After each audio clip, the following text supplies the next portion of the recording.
देहरादून में मुख्यमंत्री पुष्कर सिंह धामी ने हरित सौंदर्यीकरण की सौगात कार्यक्रम के तहत केदारपुरम में योग पार्क सहित विभिन्न पार्कों और विकास कार्यों का शिलान्यास किया। इस मौके पर उन्होंने एआई चैटबॉट निगम सारथी लॉन्च किया और हरित नीति दस्तावेज का अनावरण किया। मुख्यमंत्री ने कहा कि प्रदेश को योग और अध्यात्म की राजधानी बनाने के संकल्प के तहत देश की पहली योग नीति लागू की गई है। साथ ही कहा कि जल्द ही दोनों मंडलों में एक स्पिरिचुअल पार्क स्थापित किया जाएगा ताकि योग लोगों की जीवन शैली का हिस्सा बन सके। आज योगा पार्क के उद्घाटन व विकास कार्यों के शिलान्यास के अवसर पर आप सभी नागरिकों का अपने हृदय से स्वागत करता हूं, आप सबका अभिनंदन करता हूं। भाइयों बहनों, हमारे लिए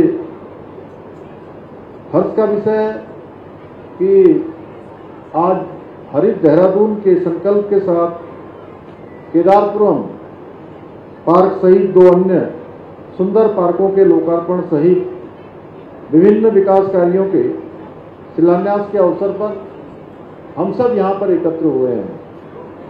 आज का ये कार्यक्रम केवल पार्कों के उद्घाटन भर का कार्यक्रम नहीं है, बल्कि हमारे संकल्प और हमारी सकारात्मक सोच उसका एक सजीव प्रतीक है कि हम किस गति से किस दिशा में काम करना चाहते हैं। आज केदारपुरम के आधुनिक योगा पार्क का उद्घाटन करते हुए मुझे यह कहते हुए गर्व हो रहा है कि राजधानी देहरादून में हम स्वास्थ्य, खुशहाली और पर्यावरण के साथ लेकर चलने की दिशा में एक मजबूत कदम उठा रहे हैं। मुझे बताया गया कि देहरादून नगर निगम क्षेत्र में केदारपुरम का योगा पार्क गांधी पार्क के बाद सबसे बड़ा पार्क है, यानी कि गांधी पार्क से भी बड़ा पार्क है अभी जैसा बताया गया। और आने वाले समय में शहरवासियों के लिए न केवल आकर्षण का केंद्र बनेगा, बल्कि स्वास्थ्य का, फिटनेस का, ऐसे अनेक कार्यों, सामाजिक गतिविधियों का भी एक प्रमुख केंद्र के रूप में ये पार्क बनेगा। भाइयों बहनों, हमारी सरकार प्रदेश को योग और आध्यात्म के क्षेत्र में वैश्विक राजधानी बनाने के लिए संकल्पित होकर निरंतर कार्य कर रही है।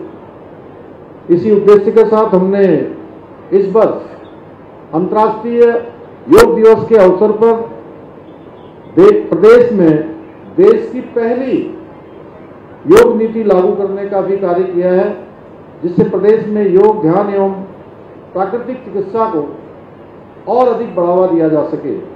इतना ही नहीं, हमारी सरकार शीघ्र ही प्रदेश में आयुर्वेदिक एवं प्राकृतिक चिकित्सा, योग और अध्यात्म पर्यटन को बढ़ावा देने के लिए गढ़वाल और कुमाऊं मंडल में एक spiritual zone, spiritual economic zone की स्थापना भी करने जा रही है।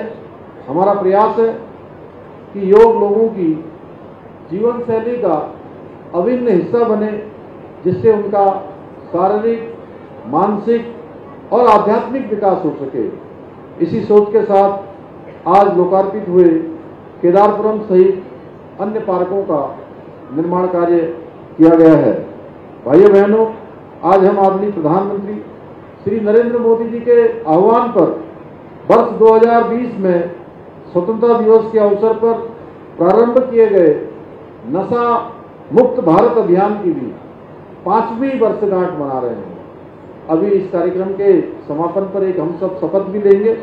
आज के इस अवसर पर मैं उन सभी लोगों की सराहना करता हूं जो नशीली दवाओं के दुरुपयोग और अवैध तस्करी के खिलाफ जमीनी स्तर पर काम कर रहे हैं, लगातार लोगों को जागरूक करने का काम कर रहे हैं। भाइयों बहनों, अब समय आ गया है हम सभी को मिलकर नशे के खिलाफ एक बड़ी और निर्णायक जंग लड़नी होगी, क्योंकि नशा नाश का मूल है। नशा स्वास्थ्य और सामाजिक प्रतिष्ठा दोनों को ही नुकसान पहुंचाता है, साथ ही हमारे आने वाली पीढ़ियों के भविष्य को अंधकारमय कर देता है। हम नशा मुक्ति के लिए प्रत्येक स्तर पर कार्य कर रहे हैं, पर इस महत्वपूर्ण कार्य में जन भागीदारी अत्यंत महत्वपूर्ण है। सरकार के द्वारा कार्यक्रम चलाए जा रहे हैं, भारत सरकार के भी कार्यक्रम चल रहे हैं, राज्य सरकार के भी कार्यक्रम चल रहे हैं और नशा मुक्ति के लिए हर स्तर पर प्रयास हो रहे हैं। लेकिन जब इसमें जन सहयोग, जन भागीदारी सुनिश्चित हो जाएगी, निश्चित रूप से हमारा उत्तराखंड पूरी तरह से ड्रग्स फ्री हो जाएगा, नशा मुक्त उत्तराखंड हो जाएगा। भाइयों बहनों,